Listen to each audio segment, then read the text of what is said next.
Hello friends, ড্রামার শুরু থেকে আমরা সৈয় নামের এক মেয়েকে দেখি যে এয়ারপোর্ট থেকে বের হওয়ার সঙ্গে সঙ্গে অনেক গার্ড তাকে ওয়েলকাম জানায়। ঠিক তখনই তার স্বামী হং হাতে ফুল নিয়ে সেখানে আসে এবং সৈয়কে ওয়েলকাম করে।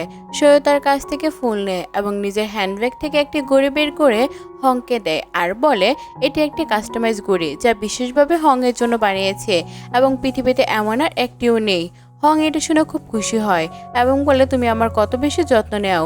সৌ তাকে জানায় আগামীকাল মিড ওয়ার্ল্ড ফেস্টিভ্যালে সে তার আত্মীয়দের সঙ্গে উদযাপন করবে। হং কি তার সঙ্গে যাবে? ঠিক তখনই হং এর ফোনে কল আসে। সে শোর কথা শেষ না শুনেই ফোন রিসিভ করে একপাশে চলে যায়। শো তার জন্য অপেক্ষা করতে থাকে। কিছুক্ষণ পর হং ফিরে এসে বলে কোম্পানি খুব জরুরি কাজ আছে, তাকে এখনই যেতে হবে। শো তাকে অনুমতি দেয় এবং বলে কোম্পানির কাজই তো সবচেয়ে গুরুত্বপূর্ণ। কিন্তু হং আসলে মিথ্যা বলে, কারণ সে তার গার্লফ্রেন্ড ফাংনানের কাছে যায়। ফাংনান তাকে দেখলে জড়িয়ে ধরে এবং বলে আগামীকাল মিড অ্যাডাম ফেস্টিভ্যালে আমার অনেক আত্মীয় আসছে, তুমি কি আসবে? হং কিছু ভেবে বলে আমার আসা সম্ভব হবে না। এটা শুনে ফাংনান খুব রেগে যায়। আমি কি তোমার কাছে গুরুত্বপূর্ণ নই? আমি তো সবার কাছে তোমার কথা বলেছি, তুমি না হলে আমার আত্মীয়দের সামনে মুখ দেখাবো কিভাবে? রাগে সে ফলের ট্রে জানলা দিয়ে ছুঁড়ে ফেলে দেয়। নিচ দিয়ে যাওয়া এক মহিলার মাথায় ট্রেটা লাগে আর সে রাগে চিৎকার করে বলে এই ফ্ল্যাটে লোকেরা সারাক্ষণ কিছু না কিছু ফেলে দেয়, একেবারে কিছু নিচে দেখে না। আমি যে হাঁটছি সে কি দেখতে পাচ্ছে না? আরেকজন মহিলা এসে বলে ওদের তো এটা প্রতিদিনের কাজ হয়ে গেছে। তারপর তারা দুজনে চলে যায়। এদিকে হং ফাংনানে এমন আচরণ দেখে রেখে গিয়ে বলে এটা কি করছো? ফাংনান বলে তাহলে আমি আর কি করব?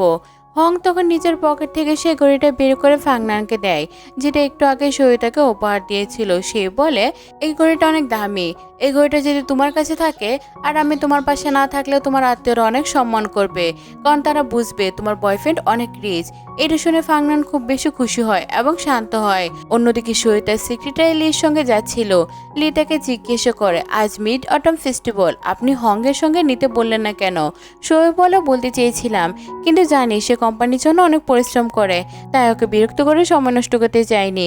এটা শুনে লি বলে আজকাল হং অনেক বেশি খরচ করছে, সম্প্রতি সে অনেক হোটেল এবং শপিং মলে বিল পরিশোধ করছে। আপনি জানতে চান না সে এত টাকা কোথায় খরচ করছে? শোয়ে হেসে বলে ভালোই তো, যদি আমার স্বামী অন্যদের সঙ্গে সোশ্যাল হতে চায়, আমাদের বিয়ের তো অনেক বছর হয়ে গেছে, আমি ওর ওপর বিশ্বাস রাখি। লি আর কিছু বলে না। তারপর সে জিজ্ঞেস করে আমি যে আত্মীয়দের জন্য গিফট প্রস্তুত করতে বলেছিলাম সব প্রস্তুত তো? লি উত্তর দেয় হ্যাঁ, সব তৈরি আছে। ওদিকে ফাংনান তার মা লিজিয়াকে বলে হং আমার জন্য খুব দামি একটা উপহার দিয়েছে। এটা শুনে লিজিয়ার মা খুব খুশি হয়ে বলে আমার জামাই তো খুব সত্যি দায়িত্ববান, আত্মীয়রা এলে দেখলে হিংসে করবে। কিন্তু ঘড়িটা ভালো করে দেখলে লিজিয়া কিছু বলতে শুরু করে। কিছুদিন আগে ফাংনান শপিং করতে গিয়েছিল, সেখানে গিয়ে একই ব্র্যান্ডের ঘড়ি দেখেছিল, কিন্তু সেটি একদম এরকম দেখায়নি। সে তখন মায়ের দিকে তাকিয়ে বলে মা হংকে আমাকে নকল ঘড়ি উপহার দিয়েছে। মায়ের কথায় সন্দেহ জাগতে ফাংনান তাড়াতাড়ি ইন্টারনেটে সার্চ করে দেখে সত্যি সেই ঘড়িটা তার মতো নয়। সে এটা দেখে ভীষণ রেগে যায় এবং ঘড়িটা জানলা দিয়ে ছুঁড়ে ফেলে দেয়। ঘড়িটা গিয়ে শোর গাড়ি উইন্ডো সিটে লাগে, যা তখন সেখানে দিয়ে যাচ্ছিল, ফলে কাছে দাগ লেগে পড়ে যায়। ঘড়িটাও দূরে গিয়ে পড়ে। সেক্রেটারি দ্রুত ব্রেক কষে শোয়কে জিজ্ঞেস করে আপনি ঠিক আছেন তো? শোয় বলে হ্যাঁ আমি ঠিক আছি। এরপর তাড়াতাড়ি গাড়ি থেকে নেমে দেখতে চাই কারো আঘাত লেগেছে কিনা। ওদিকে ফাংনাং রাগে হংকে ফোন করে। হং হাসিমুখে জিজ্ঞেস করে তোমার আত্মীয়রা নিশ্চয় আমার ঘড়ি দেখে খুব খুশি হয়েছে, এরা এখন তোমাকে আরো সম্মান করবে। ফাংনান রেগে বলে তুমি সাহস কি করে পেলে আমাকে নকল ঘড়ি দেওয়ার? আমি ইন্টারনেটে সার্চ করেছি, ওই ব্র্যান্ডের ঘড়ি এমন নয়। হং তখন বলে এটা কাস্টমাইজ ঘড়ি, দাম 5 মিলিয়ন, আর আমি বিল আর এটা ছবি পাঠাচ্ছি। সে যখন ছবি পাঠায় ফাংনান দেখে অবাক হয়ে মাকে জানায় মা এটা তো আসল ঘড়ি, দাম 5 মিলিয়ন, সারা পৃথিবীতে একটাই আছে। এটা শুনে মা একদম হতবাক হয়ে যায় এবং বলে তাহলে তো নিচে গিয়ে ঘড়িটা নিয়ে আসতে হবে, আমরা না জেনেই ফেলে দিয়েছিলাম। ওদিকে সরকারের আশেপাশে অনেক লোক জড়ো হয়ে গিয়েছিল। পাড়ার লোকজন বলতে লাগলো ওরা সবসময় উপর থেকে কিছু না কিছু ফেলে, আজ তো গাড়িও নষ্ট করে ফেলেছে। এদিকে ফাংনান এবং তার মা লিজিয়া নিচে নেমে ঘড়িটা খুঁজে পায়, কিন্তু দেখে সেটি ভেঙে গেছে। এতে তারা আবার রেগে গিয়ে সামনে গাড়ির দিকে তাকায় এবং বলে এই গাড়ির সঙ্গে ঘড়িটা লেগেছিল, নিশ্চয়ই এই গাড়ির কারণে ঘড়িটা ভেঙেছে। তারা নিজেদের দোষ না মেনে উল্টে শোয়ের উপর চড়া হয়, তোমার জন্য আমাদের ঘড়িটা নষ্ট হয়েছে। কিন্তু যখন তার শোয়ের মুখ দেখে অবাক হয়ে বলে তুমি এখানে কি করছো? এত বছর পরও তোমার অবস্থা তো আগের মতোই, এখনো সে পুরনো ভাঙাচোরা গাড়ি নিয়ে ঘুরছো। শো শান্তভাবে বলে আমি আমার উপার্জিত টাকায় যা করি সেটা আমার ব্যাপার। আমি তোমার মতো নয়, যারা আমার মায়ের জোর করে এমন একজনের সঙ্গে বিয়ে দিয়েছিল যে তাকে প্রতিদিন মারধর করত। আর যখন মা ডিভোর্স নিয়ে ফিরে এসেছিল তখন তোমার দাদু দিদার মৃত্যুর পর আমাদের বাড়ি থেকে বের করে দিয়েছিল এবং পুরো সম্পত্তি নিজের করে নিয়েছিল। লিজিয়া তখন ঠান্ডা গলায় বলে, প্রপার্টি তো সবসময় ছেলেদেরই হয়, আর তোমার মাকে বা কি প্রপার্টি দিত? কি পাগলের মতো কথা বলছো?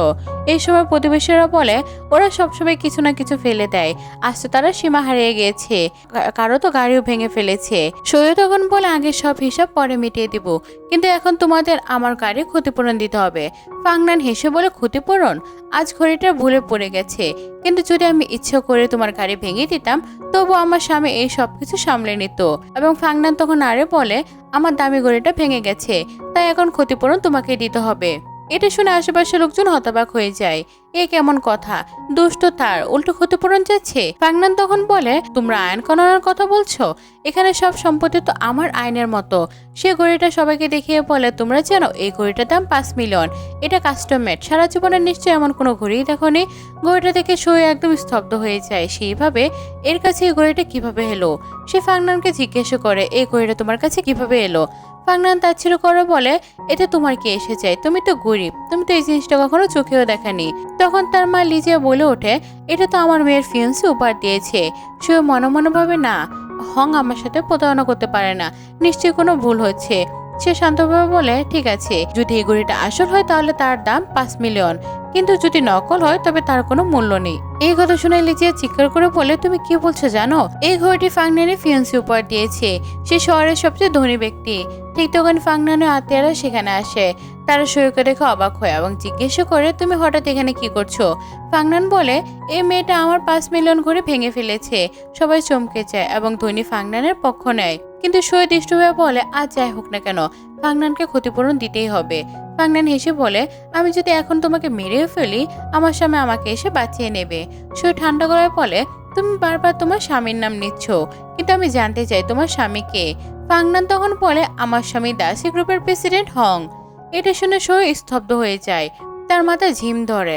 সে বলে, না, এটা ভুল, হং আমার সাথে প্রতারণা করতে পারে না। সে বলে, তুমি এমন মিথ্যা কথা সবার সামনে বলতে পারো না, প্রমাণ দাও যে সত্যি তোমার স্বামী হং, তাহলে এখনই তাকে ফোন করে দেখাও। ফাংনান হেসে বলে, তুমি কি আমাকে চ্যালেঞ্জ করছো? ঠিক আছে। সে সঙ্গে সঙ্গে হংকে ফোন করে বলে, কিছু লোক আমাকে বুলি করছে। ফোনের ওপাশ থেকে হং এর কণ্ঠ শুনে সৈয়দ মনে আরো কোনো সন্দেহ থাকে না, এটাই তার স্বামী যে তাকে প্রতারণা করেছে। তার চোখে তখন জল আসে, বুক তখন কষ্টে ভেঙে যায়। ফাংনান হংকে বলে, তুমি যে ঘড়ি আমাকে উপহার দিয়েছিলে কেউ সেটা ভেঙে ফেলেছে। এটা শুনে হং ভয় পেয়ে যায়। সেভাবে যদি সৈয়দ জানতে পারে আমি কিভাবে সামলাবো। সে দ্রুত ফাংনানের দিকে রওনা হয়। ওদিকে ফাংনানের আত্মীয়রা সৈয়দকে বলে, আমরা তো পরিবার, তুমি কেন ক্ষমা চাচ্ছ না? হং এখানে এসে গেলে তোমারই ক্ষতি হবে।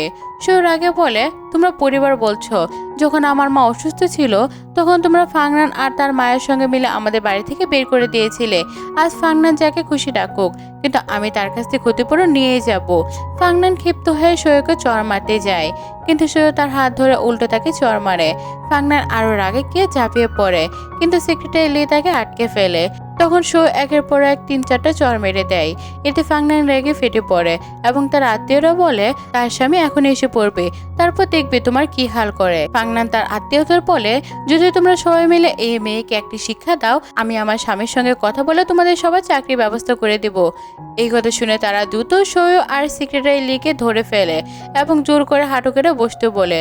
সৈয়দ প্রশ্ন করে, তোমাদের কি পুলিশের ভয় নেই? ফাংনান অহংকার ভরা কণ্ঠে বলে, আমি যদি তাকে মেরেই ফেলি আমার স্বামী আমাকে বাঁচিয়ে নেবে, তাই আমাদের পুলিশের কোনো ভয় নেই। এই বলে এক টুকরো পাথর তুলে নেয় এবং সৈয়দকে মারতে যায়। ঠিক তখন কেউ এসে তাকে থামায়। সৈয়দ তাকিয়ে দেখে ম্যানেজার ওয়াং সেখানে নিরাপত্তা রক্ষীদের নিয়ে এসে দাঁড়িয়েছে। সে রাগ ভরা জিজ্ঞেস করে, এখানে কি হচ্ছে? এদিকে ফ্ল্যাশব্যাকে দেখে যে হং সেখানে আসতে যাচ্ছিল, কিন্তু ভাবে ওখানে এখন ফাংনানের আত্মীয়রা আছে, আমাকে দেখলে বিপদ হবে। তাই সে ম্যানেজার ওয়াংকে ফোন করে বলে, তুমি গিয়ে ফাংনানকে সাহায্য করো।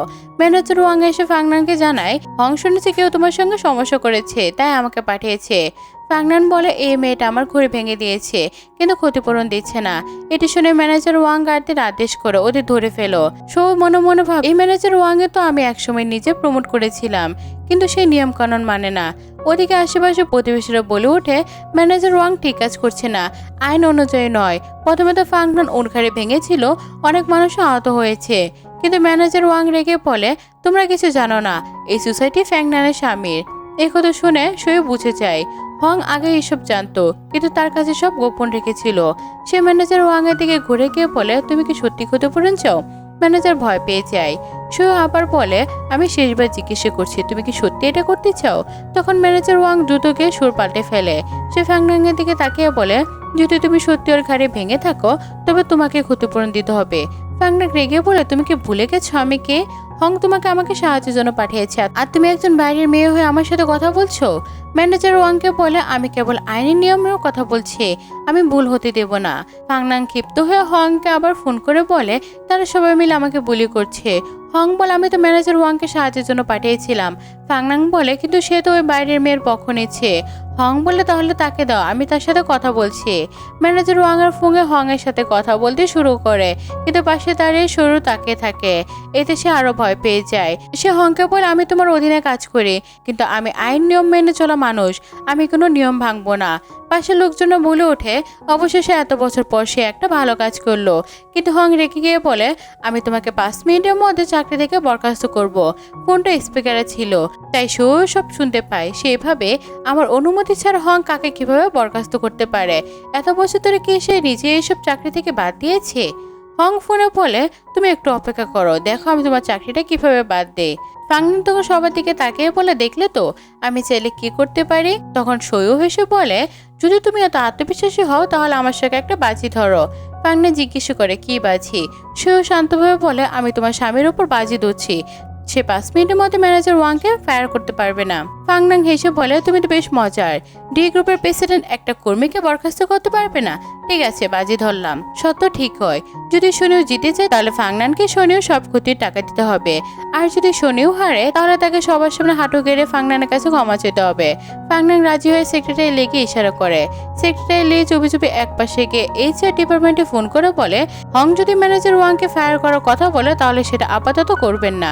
এই নির্দেশ শো ম্যাডামের পক্ষ থেকে এসেছে, পরের অর্ডার আসা না পর্যন্ত কোনো যাতে পদক্ষেপ না হয়। ফোন রেখে সেক্রেটারি লে শোকে ওকে বলে সিগন্যাল দেয়। 5 মিনিট কেটে গেলে শো ফানানকে বলে 5 মিনিট হয়ে গেছে কিন্তু কিছুই হয়নি, তোমার স্বামী এতটুকু করতে পারলো না? ফানান তাড়াতাড়ি বলে এত বড় কোম্পানির প্রসেস, একটু তো সময় লাগবে, আধা ঘন্টার মধ্যে কল চলে আসবে। সে শান্ত গলায় বলে না এখন স্পষ্ট তুমি বাজিতে হেরে গেছো। সে ম্যানেজার ওয়াংকে ইশারা দেয়। ম্যানেজার ওয়াং বলে আমার কাছে এখন কোনো ফোন আসেনি, মানে আমি এখনো ম্যানেজার, তাই আইন নিয়ম অনুযায়ী তোমাকে তার ক্ষতিপূরণ দিতে হবে। ফাংনান রেগে বলে ঠিক আছে যদি আমি ক্ষতিপূরণ দিতে হয় দেব, কিন্তু তার আগে আমি আরো রাগ ঝেড়ে ফেলবো। সে গাড়ির দিকে গিয়ে বলে এই গাড়ির উপর আমি আরো রাগ ঝাড়বো। সেও তাকে সতর্ক করে তুমি পরে তার জন্য কিন্তু অনুতপ্ত হবে। কিন্তু ফাংনাং তার কোনো কথা শুনে না। সে গাড়ির গ্লাস ভেঙে ফেলা শুরু করে। আত্মীয়দের বলে তোমরা সবাই মিলে ভাঙো, আমার স্বামী এসে তোমাদের পুরস্কৃত করবে। সবাই মিলে গাড়িটা ভাঙতে শুরু করে।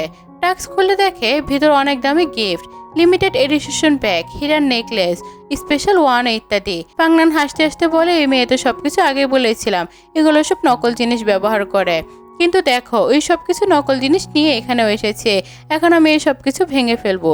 সে আত্মীয়দের বলে চলো এই সবকিছু ধ্বংস করে দেয়। সেও তাদের থামাতে চেষ্টা করে এবং বলে তোমরা যা ভাঙছো সেটা লিমিটেড এডিশনের জিনিস, যার দাম তোমাদের জীবনেও দেখোনি। কিন্তু কেউ তার কোনো কথা শুনে না। সব ভাঙচুর শেষে ফাংনু তার মায়ের কাছে এসে 1 লাখ টাকা নগদ নেয় এবং সে অন্যদিকে ছুঁড়ে মেরে বলে এই নাও, এগুলো তোমার জন্য যথেষ্ট। সেও শান্তভাবে বলে তোমার ভুল হচ্ছে, তুমি যা ভেঙেছো তার ক্ষতিপূরণ তোমাকে 30 মিলিয়ন টাকা দিতে হবে। ফাংনান হেসে বলে এ ভাঙা গাড়ির জন্য 30 মিলিয়ন, হাস্যকর। ঠিক তখন লিজিয়া গাড়ির নাম চেক করে দেখে এটার নাম হচ্ছে মার্সিডিজ ভেঞ্জি। এরপর ইন্সপেকশন টিম আসে, তারা জানায় এই গাড়ির বাজার মূল্য অন্তত 15 মিলিয়ন। এর প্রতিটি জিনিসপত্র যোগফল সহ মোট 30 মিলিয়নের বেশি ক্ষতি হয়েছে। এই কথা শুনে ফাংনান নিস্তব্ধ হয়ে যায়, তার মুখে আর কোনো কথা থাকে না। সইও তার আত্মীয় স্বজনদের বলতে লাগলো যে এসব কিছু লিমিটেড এডিশনের জিনিস ছিল, যা সে তাদের জন্য উপহার হিসেবে এনেছিল, কিন্তু তারা নিজেরাই সেগুলো ভেঙে ফেলেছে। সে তাদের প্রমাণ হিসেবে বিলগুলো দেখায় যাতে তারা বিশ্বাস করে, আর বলে যদি এখনো বিশ্বাস না হয় তাহলে ব্র্যান্ডগুলো কল করে কনফার্ম করতে পারো যে সবগুলো সে নিজেই কিনেছিল। এবার ফাংনান বুঝতে পারে যে সে কত বড় ভুল করেছে। লিজি এসে বলে 30 মিলিয়ন কোনো ছোট টাকা নয়, যদি জেলে যেতে হয় তাহলে অনেক বড় সাজা হবে। ফাংনান তাড়াতাড়ি বলে আমি এটা করিনি, কেউ কি আমাকে এটা করতে দেখেছো? সেও বলে এত লোকের সামনে তুমি নিজে করেছো, এখন তুমি বলছো তুমি করোনি? ফাংনানে এক প্রতিবেশী বলে ওঠে হ্যাঁ আমি নিজের চোখে দেখেছি ফাংনানি করেছে। সেও বলে যদি ক্ষতিপূরণ না দাও তাহলে 4 বছর জেল হতে পারে, কারণ তুমি ইচ্ছাকৃতভাবে ক্ষতি করেছো। ফাংনানে কোনো উপায় না দেখে হাংকে ফোন করে কান্না করতে করতে বলে আমি বড় বিপদে পড়েছি, রাগের মাথায় আমি ওই মেয়ের গাড়ি ভেঙে ফেলেছি, এখন সে ক্ষতিপূরণ চাইছে, না হলে জেলে পাঠাবে। হং বলে তুমি চিন্তা করছো কেন, কয়েকদিন আগে আমি 1 মিলিয়ন টাকা পাঠিয়েছি, সেটা যথেষ্ট নয়? শুয়ে এই কথা শুনে সেক্রেটারি লির কথা মনে করে, যিনি তাকে বলেছিল হাংয়ের মল এবং হোস্টেলের খরচ অনেক বেড়ে গেছে, আপনি চেক করবেন না? ঠিক তখন সে বলেছিল আমার স্বামীর উপর আমার ভরসা আছে। সে জানতে চেয়ে হাং আসলে এই টাকা তার নিজের গার্লফ্রেন্ডকে পাঠিয়েছিল। ফ্ল্যাশব্যাক শেষ হয়। ফাংনান হাংকে বলে 1 মিলিয়ন যথেষ্ট নয়, আমার কাজিন বলেছে যদি ক্ষতিপূরণ না দেয় তাহলে সে আমাকে জেলে পাঠাবে, আর আমার কমপক্ষে 4 বছরের সাজা হবে। হাং বলে এত প্যানিক হচ্ছে কেন, আমি কতবার বলেছি টাকা সমাধান করা যায়, এটা চিন্তা করার কোনো ব্যাপার নয়। ফাংনান কিছু বলার আগে হানিয়া তার থেকে ফোন কেড়ে নিয়ে হাংকে বলে আপনার চেয়ে 30 মিলিয়ন ক্ষতি করেছে, এখন সেটা তাকে শোধ করতে হবে। হাংয়ের কাছে কণ্ঠটা পরিচিত মনে হয়, কিন্তু 30 মিলিয়ন শুনে সে ব্যাপারটা এড়িয়ে যায় আর বলে আমি 5 মিলিয়ন পাঠিয়ে দিচ্ছি, এটা নিয়ে বেশি বাড়াবাড়ির দরকার নেই, আমি যে দাম বলেছি সেটা ডিসকাউন্ট প্রাইস, আসলে দাম লেখা 5 মিলিয়নের চেয়ে বেশি। এখন তোমার কাছে 2টি অপশন আছে, হয় টাকা ট্রান্সফার করো না হলে তোমার স্ত্রীকে পুলিশের হাতে তুলে দেবো, এটা আইনগত প্রক্রিয়া সামলাতে হবে। এই শুনে হাং ভয় পেয়ে যায়, ভাবতে থাকে যদি পুলিশের লাইনে জড়িয়ে পড়ে তাহলে তো তার আসল স্ত্রী সব জানতে পেরে যাবে, আর যদি সে সব জেনে যায় যে তার একটি গার্লফ্রেন্ড আছে তাহলে সে নিশ্চয়ই তাকে ডিভোর্স দিবে। তাই সে বলে পুলিশকে কল করার দরকার নেই, আমি 1 ঘন্টার মধ্যে টাকা পাঠাচ্ছি। ফোন কেটে দেওয়ার পর ফাংনান গর্ব করে বলে আমার স্বামী আমার জন্য সব সামলে নেবে। সে হেসে বলে তোমার তাকে নিয়ে এত গর্ব করছে কেন, তোমার তো এখন তার সাথে বিয়ে হয়নি। সেও তার কথা শুনে আত্মীয়রা বলে হ্যাঁ ফাংনার তো এখনো বিয়ে হয়নি, হাং আসলে কবে বিয়ে করবে তাকে? ফাংনান তাড়াতাড়ি বলে সে খুব ব্যস্ত, সে খুব শীঘ্রই আমাকে বিয়ে করবে। তখন সেও জিজ্ঞেস করে তুমি কি সার্টিফিকেটটা নিয়ে নিলে? ফাংনান আবার বলে আমার স্বামী খুব ব্যস্ত তাই আমি এখন সার্টিফিকেট নিচ্ছি না, তবে সে ফ্রি হলে আমি সার্টিফিকেট নেব। এরপর সেও বা উপস্থিত অন্য কেউ তাকে তাচ্ছিল্য করে ফুক করে বলে তাই তোমার জন্য এতটা মধুর স্বামী বলছো যে এখনো তো সার্টিফিকেটে নেওনি, তাহলে এত মধুর করে স্বামী কেন বলছো? আগে জেনে নাও ওই যে তোমায় এত ভালোবাসে সে কি সত্যিই বিয়ে করবে? সে এখনো তার স্ত্রীকে 30 মিলিয়ন সাজেস্ট করতে ব্যাংক থেকে টাকা জমা করছে। ফাংনান তখন ক্রোধে বলে যদি আমার কাছে কিছু টাকা এসে থাকে তুমি কি ভাবছো আমার স্বামী বলেছে সে শুধু আমার সঙ্গে বিয়ে করবে, আর আমি নিজে কখনো ফ্যাংয়ের মতো কারোর সাথে তুলনা করতে পারি না। ঠিক তখনই সেক্রেটারি লি সৈয়কে জানায় হং এর কল আসছে, তাই সই সাইডে গিয়ে ফোন নেয়। হং বলে আমি একটি নতুন প্রজেক্ট স্টার্ট করতে চলেছি যেটা খুবই জরুরি, আর তার জন্য আমাকে 50 মিলিয়ন দরকার। এটা শুনে সই রেগে উঠে বলে সে তো মাত্র 30 মিলিয়ন কমপ্লেক্স চেয়েছিল এবং তুমি 50 মিলিয়ন চাইছো? আগেও তো একাধিকবার এমন প্রজেক্টের নাম করে টাকা তুলেছো, কিন্তু সে প্রজেক্টগুলো পরিণত এখনো স্পষ্ট হয়নি, হয়তো সেই টাকা নিজের অ্যাকাউন্টে ট্রান্সফার করে দিয়েছো তাই তো? উজ্জ্ব কিছুক্ষণের জন্য সে অজুহাত দিল, বলে এই প্রজেক্ট পরে দেখি। তখন ইউরোপ শাখায় ইমার্জেন্সি আমাকে তাড়াতাড়ি যেতে হবে, ফ্লাইট টেক অফ করতে হবে, তাই ফোন অফ করছি। এই বলে সে কল কেটে দেয়। হং ভাবতে শুরু করে কেন হঠাৎ ইউরোপ যাচ্ছে, আমাকে আগে যাচাই করতে হবে, না হলে ওই মেয়ে পুলিশ ডাকতে পারে। আধা ঘন্টা কেটে গেল, হং এর এখনো ফোন আসেনি, টাকাও পাঠায়নি। সে বলে 1 ঘন্টার মধ্যে তো আধা ঘন্টা হয়ে গেল, এর মানে ফাংকে তো পুলিশে হস্তান্তর করতেই হবে। ফাং ভয় পেয়ে যায়, কিন্তু একটু পরে হং এসে উপস্থিত হলো। এটা দেখে ফাংনান খুশি হয়। তবে তখন সৈয়দ তার সেক্রেটারি লির সঙ্গে গাড়িতে বসেছিলেন। হং এসে মাথা নিচু করে ম্যানেজার ওয়াংকে তীব্র ভঙ্গিতে ধমক দেয়, তুমি কি করে সাহস পেলে আমার স্ত্রীর সাথে এমন আচরণ করছো, তুমি কি ভুলে গেছো এখানে কার মালিকানা? ম্যানেজার ওয়াং ইশারায় বলতে যাচ্ছিলেন যে সৈয়দ ম্যাম এখানে আছে, কিন্তু হং সেটি শুনছেন না। সে বলে তোমার চোখে কোনো সমস্যা হলে হাসপাতালে যাও, আমাদের ভাইরাস ছড়ানোর দরকার নেই। ম্যানেজ ওয়াং ছদ্মবেশী ভঙ্গিতে বোঝানোর চেষ্টা করলো যে ফাংনান এখানে অনেক বেশি ক্ষতিপূরণ করেছে এবং তার সেটা ক্ষতিপূরণ দিতে হবে। ম্যানেজার ন্যায় সম্মত সিদ্ধান্ত নেবেন। হং এই সবকিছু ইগনোর করে ফাংনানকে জিজ্ঞেস করে ওই মেয়েটাকে যে তোমাকে বুলি করেছে। ফাংনান গাড়ির দিকে ইশারা করে যেখানে সৈয়দ সেক্রেটারি লির সঙ্গে বসেছিল। হঠাৎ ফ্ল্যাশব্যাকে মনে পড়ে যে হং আসার আগে সে সেক্রেটারি লিখে বলেছিল আমি আর আসবো, ম্যানেজার ওয়াং সব হ্যান্ডেল করবে আর দুজনকে গাড়িতে বসতে বলো। হং গাড়ির অবস্থা দেখে অচেনা লাগলো, সেটিও তার পরিচিত মনে হলো। তবু সে গাড়ির দিকে গেল এবং ভাবলো এই মেয়েটা দাবি অনুযায়ী 30 মিলিয়ন ক্ষতি, এর চেয়েও বেশি। 30 মিলিয়ন কম বলেছে। ফাংনা তখন দ্রুত বললো আমি ভুল করেছি, আমি রাগের মাথায় করেছি, আমি এমন আর করবো না, এখন তুমি আমাকে সহায়তা করো। আর তখনই সে গাড়ির ভেতর থেকে বলল যে এখানে তার নাটক করার জন্য অপেক্ষা করছে না। হং তখন দ্রুত বললো সে তার টাকা ট্রান্সফার করে দিচ্ছে, তবে ফাংনানকে এখন এখান থেকে চলে যেতে হবে। তারা জিজ্ঞেস করে সে কি ক্যাশ এনেছে, যদি আনে তাহলে অনেকগুলো বক্স নিয়ে আসতে হতো। ফাংনান তখন বলে এই তো মনে হচ্ছে গ্রাম্য মেয়ে, তার কিছু জানা নেই, হয়তো তার স্বামী চেক নিয়ে এসেছে। এই কথা শুনে আত্মীয়রা বলে তারা তো আজ পর্যন্ত চেকও দেখেনি, তবু চেকের সঙ্গে ছবি এনেছো নাকি। হং হাত ছেড়ে গাড়ির পাশে চলে আসে। সে ভিতরে বসে সৈয়দকে বলে আপনি আমাকে কয়েক ঘন্টা সময় দিন, আমি টাকাটা জমা করে দেব। এই কথা শুনে ফাংনান তখন স্তম্ভিত হয়ে যায়। সৈয়দ বলে তিনি তো দাসিং গ্রুপের প্রেসিডেন্ট, তার কাছে 30 মিলিয়ন নেই। সৈয়দ তখন তাদের ভিডিও বানাতে শুরু করে যেখানে হং ফানানের স্ত্রী বলে ডাক মমতা দেখাচ্ছে। প্রতিবেশীরা বলে ওই মেয়েটার কথা সত্যিই তো, যদি সে দাসিং গ্রুপে সিইও হয় তাহলে এত টাকা নেই কেন। হয়তো সে এগে তার স্ত্রীর কাছে টাকা চাইছে কিন্তু স্ত্রী দিচ্ছে না, মানে ফাংনান প্রকৃতপক্ষে মিসেস। ফাংনান ক্রুদ্ধ হয়ে বলে তোমরা কিভাবে জানো। তারপর দ্রুত হংকে বলে ওরা সব আমার সম্পর্কে বিদ্রুপ করছে, আমাকে মিস্ট্রেস বলছে, তুমি তাদেরকে বলো যে আমি তোমার স্ত্রী। হং সঙ্গে সঙ্গে বলে পরের মাসে আমি ফাংনানকে বিয়ে করব। এই কথা শুনে সেও রেগে গেলেও সে সব রেকর্ড করে ফেলেছে। সেক্রেটারি লিরও খুব খারাপ রাখছিল। সেও বলল আমি তো শুনেছি দাসিং গ্রুপের প্রেসিডেন্ট তো বিয়ে করে গেছেন। হং তখন ভাবলো এই কথা আমি কোথায় শুনলাম, তবে দ্রুত বলল এই সব কিছু বোকার মতো কথা, আমি এখনো বিয়ে করিনি, আমি শুধু ফ্যাংকে বিয়ে করব। সেও সেই সব ভিডিও লয়ারের চ্যানেলে পাঠিয়ে দিল এবং বলল আমি হংয়ের সব অ্যাকাউন্ট ফ্রিজ করব। তারপর সে হংকে বলল আমি এখানে তোমাদের প্রেম গল্প শুনতে আসিনি, আমাকে আমার টাকা ট্রান্সফার করে দাও। যদি তোমার কাছে নগদ না থাকে তবে তোমার কোনো সম্পত্তি বিক্রি করো, তুমি তো দাসিং গ্রুপের প্রেসিডেন্ট তাই না। তখন জোহান বলল এখন তো তার কাছে এত টাকা নেই, তিনি প্রজেক্টে লঞ্চ করতে যাচ্ছেন। এই কথা শুনে হং সাইডে গিয়ে সেক্রেটারিকে ফোন করে বলে আমার অধীনে যত সব সম্পত্তি আছে সেগুলো মডেজ করে 30 মিলিয়ন জোগাড় করো, কারণ আমি জানি না সৈয়দ কবে ফেরত আসবে, ফেরত এলে আমি ওর কাছ থেকে বেশি টাকা নেব। কিন্তু সেক্রেটারি জানায় ওর সব অ্যাকাউন্ট ফ্রিজ করে দেওয়া হয়েছে, আমি জানি না কেন। এই খবর শুনে হং স্তব্ধ হয়ে যায় এবং ভাবতে থাকে এখন আমি কি করব। সেও তো বাইরে চলে গিয়েছে, তাই আমি এখন কিছু করতে পারবো না। কোম্পানিকে কোনো সমস্যা হয়েছে?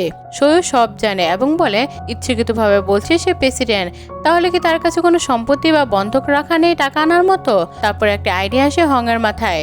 সে দ্রুত ফোন করে সেক্রেটারিকে বলে যে ওর গ্রাহকদের জন্য সব ফ্ল্যাট টিম অ্যাড্রেস করে দ্রুত টাকা জোগাড় করে দিতে। এই কথা শুনে ফাংনান রেগে গিয়ে বলে এই ফ্ল্যাটটি তো আমার নামে আছে, হং আমার সাথে এমনটা কিভাবে করতে পারে। হং বোঝাতে চায় কোম্পানির ক্যাশ ফ্লো এখন সমস্যা আছে, ক্যাশ ফিরলে আমি তোমাকে বাড়ি ফেরত দেবো এবং তোমাকে আরো 3 মিলিয়ন বাড়িয়ে দেবো। এই কথা শুনে ফ্যাং তখন খুশি হয়ে যায় এবং রাজি হয়ে যায়। হং আবার সেক্রেটারির সঙ্গে কথা বলতেই সেক্রেটারি জানায় ব্যাংক বন্ধ হয়ে গেছে, তারা টাকা পাবে না এবং বলে কাল পর্যন্ত অপেক্ষা করা যাক। কিন্তু হং বলে যে কাল পর্যন্ত অপেক্ষা করতে পারবে না, যদি ব্যাংক বন্ধ থাকে তবে সে কারোর কাছ থেকে লোন নিয়ে টাকাটা দেবে। সেক্রেটারি তাকে বলে এটা খুবই ঝুঁকিপূর্ণ, যারা লোন দেবে তারা অনেক সুদ নেবে আর এটা অবৈধ। কিন্তু হং তার কোনো কথা না শুনে ভাবলো সে ফিরে আসলে আমি তার কাছে অনেক টাকা ফেরত নেব আর লোনও সুদ করা কোনো ব্যাপার না। অল্প সময়ের মধ্যে হার কাছে টাকা এসে গেল। সে তখন শোয়ের কাছে গিয়ে বলল আমি এখনই তোমার টাকা ট্রান্সফার করছি, পরে হিসাব মিটিয়ে নেব। সে অ্যাকাউন্ট নম্বর চাইলে তখন পেছনে বসে থাকে সেক্রেটারি নিয়ে নিজের অ্যাকাউন্ট নাম্বার এবং বলে এখানে টাকা ট্রান্সফার করুন। কিন্তু ট্রান্সফারের পর হঠাৎ বুঝলো এটা তো সেক্রেটারি লির অ্যাকাউন্ট। তখন সে তাড়াতাড়ি দরজা খুলে তাকালো আর সেক্রেটারি লিগের সামনে থেকে বলল এই জন্য গাড়িতে এত চেনা চেনা রাখছিল, এটা তো কোম্পানির গাড়ি, তুমি নিজে ব্যক্তিগত কাজে ব্যবহার করছো। হাং মনে মনে ভাবলো সৈয়দ নিশ্চয়ই নিজের সঙ্গে অ্যাক্সিডেন্টকে নিয়েছিল। সেক্রেটারি লি ভুল করে গাড়িটা ভেঙে ফেলেছে আর এখন ভয়ে আমার কাছ থেকে টাকা তুলতে যাচ্ছে। ফাংনান জিজ্ঞেস করে এই কে? হাং বলল এই আমাদের কোম্পানি এমপ্লয়ি। তারপর সে সেক্রেটারি লিকে বলে তুমি টাকা ফেরত দাও, তুমি সৈয়দকে কিছু বলবে না, যদি সে জেনে যায় তবে তুমিও বাঁচবে না। ফাংনান তখন রেগে বলে সে তোমার এমপ্লয়ি আর সে তোমার সাথে এমন কাজ করেছে। ঠিক তখন সৈয়দ গাড়ি থেকে বেরিয়ে এসে জিজ্ঞেস করে তুমি কাকে বলছো, আমি ছাড়বো না। সৈয়দকে সামনে দেখে হাঙের মুখের রং একদম উঠে গেল, সে ভীষণ ভয় পেয়ে গেল। ফাংনান তখনও কিছু বুঝতে পারছিল না, তাই সে বলল যদি সেক্রেটারি লি ওর এমপ্লয়ি হয় তাহলে নিশ্চয়ই হাইও সেই কোম্পানির মালিক।